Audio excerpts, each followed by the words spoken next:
గమనించాలి. ఉన్నది ఒక్కటే జీవితం, ఉన్నవి 2 మార్గాలు. ఏంటిది? ఒక్క జీవితం ఉన్నది, 2 మార్గాలున్నాయి. ఇంతకీ ఏమిటి ఆ ఒక్క జీవితం? అది మానవుడు కలిగిన జీవితం అండి. మానవునికి ఒక్కటే ఒక జీవితం ఉంటుంది. అయితే 2 మార్గాలు ఉన్నాయి కదా. ఏమిటా 2 మార్గాలు?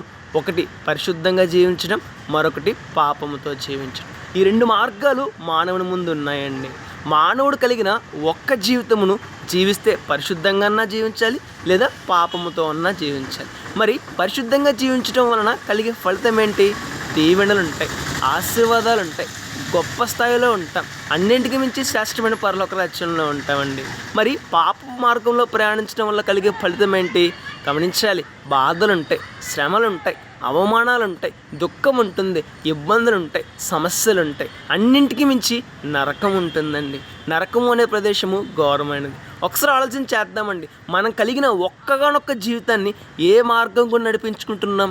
పరిశుద్ధంగా జీవించే మార్గం నడిపించుకుంటున్నామా, లేదా పాపంలో జీవించే మార్గం నడిపించుకుంటున్నామా? ఒకసారి ఆలోచన చేద్దాం.